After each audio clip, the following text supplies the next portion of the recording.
Assalamualaikum warahmatullahi wabarakatuh. Di sini saya Fitang Reni Daulay dan teman saya Mukti Studi Muda Pautar. Kami akan membahas tentang asuransi di Indonesia dan legislatif hukum positif.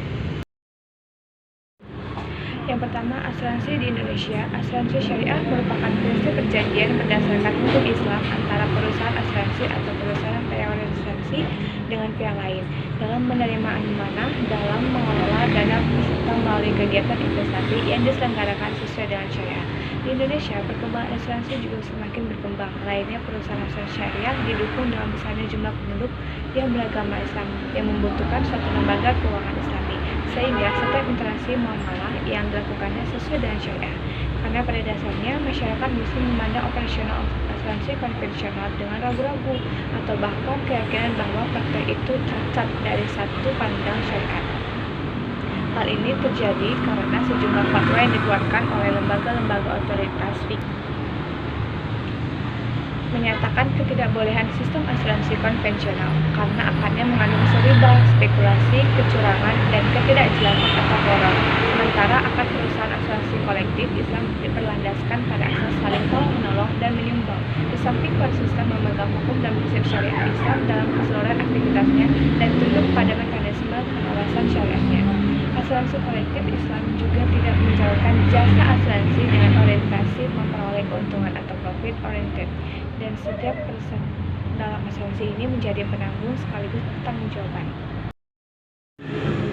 Dalam masyarakat modern, asuransi memegang peranan penting dalam rangka mengendalikan risiko, baik risiko bisnis maupun risiko non-bisnis. Perjalanan kehidupan yang bersama menghendaki adanya sarana pengaman bagi para pelakunya, agar kerugian yang diderita karena risiko, yaitu kerugian, kehilangan aset, kecelakaan, dan lain-lain, dapat dialihkan kepada pihak ketiga sebagai penanggung. Adapun yang dimaksud dengan risiko yang disebabkan oleh Vaughan dan Elliot yaitu yang pertama chance of loss, yang kedua the possibility of loss, yang ketiga uncertainty, yang keempat the dispersion of actual from expected result, dan yang terakhir nomor 5 the probability of any outcome different from the one expected. Nah, dari uraian tersebut, risiko kerugian dapat diartikan sebagai kemungkinan menderita kerugian, sehingga di dalamnya tergantung pengertian loss dan unsur ketidakpastian atau uncertainty. Risiko-risiko tersebut dalam masyarakat modern berusaha dialihkan pada pihak ketiga asuransi. Secara hukum positif yang berlaku peraturan undang-undang yang mengatur bisnis asuransi dapat dikelompokkan menjadi dua kelompok, yaitu pertama, hukum privat asuransi yang dalam bahasa Inggris disebut Insurance Act adalah hukum privat yang mengatur mengenai asuransi itu sendiri, seperti objek asuransi, kepentingan dalam asuransi, orang yang diperbolehkan menuntut asuransi, kontrak asuransi, dan lain-lain. Yang kedua, hukum publik asuransi adalah hukum yang mengatur badan usaha yang menyelenggarakan usaha asuransi. Hal-hal yang diatur antara lain jenis asuransi, bidang usaha, kepemilikan, dan lain sebagainya. Nah, di Indonesia, pengaturan mengenai asuransi yang diatur dalam Undang-Undang Nomor 2 Tahun 1992 tentang usaha perasuransian adalah hanya mengatur mengenai hal ikhlas usaha perasuransian dan belum mengatur mengenai substansi dari perjanjian asuransinya. Oleh karena itu, dapat dikatakan bahwa Undang-Undang Nasional mengenai perasuransian dalam perjanjian asuransinya masih menggunakan buku 1.9 dan 10, serta buku 2.9 dan 10 Wedberg van Volkhandel atau WVK atau sering disebut dengan Kitab Undang-Undang Hukum Dagang atau KUHD. Dalam pengembangannya, usaha perasuransian yang sedemikian cepat dilakukan dengan mengeluarkan berbagai ketentuan atau peraturan, baik dalam bentuk peraturan presiden, peraturan menteri maupun peraturan lainnya. Dari uraian tersebut dapat dikatakan bahwa kecepatan gerak langkah usaha perasuransian di Indonesia lebih didominasi oleh peraturan perundang-undangan di bawah undang-undang.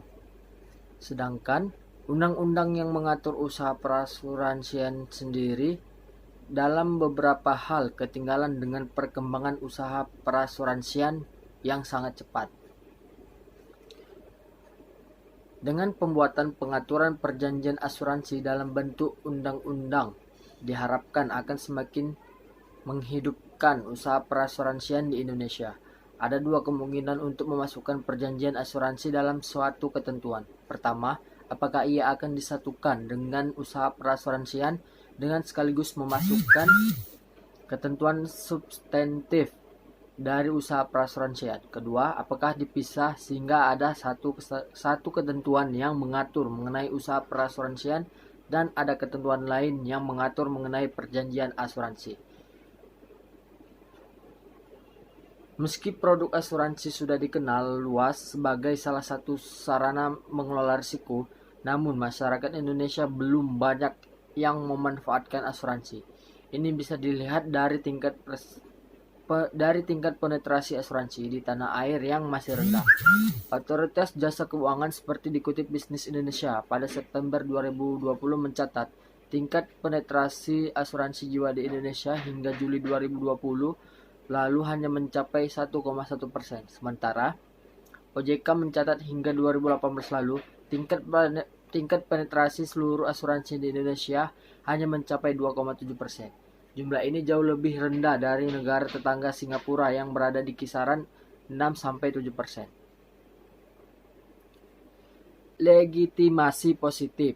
Legitimasi hukum adalah sebuah pengakuan hukum yang ada di tengah masyarakat dan bisa dikatakan masih ada kaitannya dengan tindakan perbuatan hukum yang telah berlaku serta berbagai undang-undang yang sah dan telah ditetapkan, yang mana hal ini meliputi berbagai aspek, diantaranya adalah peraturan hukum formal, hukum etnis, hukum adat istiadat, serta hukum kemasyarakatan yang memang sudah ada pada masyarakat tersebut dan diakui keabsahannya. Pada umumnya, legitimasi masih berhubungan dengan yang namanya hukum serta penerapan berbagai undang-undang yang dibuat atas dasar sejumlah keputusan di peradilan, yang mana hal ini nantinya dijadikan sebagai tolak ukur bagaimana nantinya keputusan tersebut bisa diterima serta dapat diakui keabsahannya pada masyarakat banyak dan tentunya dapat diterima secara umum. Baiklah, sekian dari hasil penjelasan kami. Kurang lebihnya kami mohon maaf. Wassalamualaikum warahmatullahi wabarakatuh.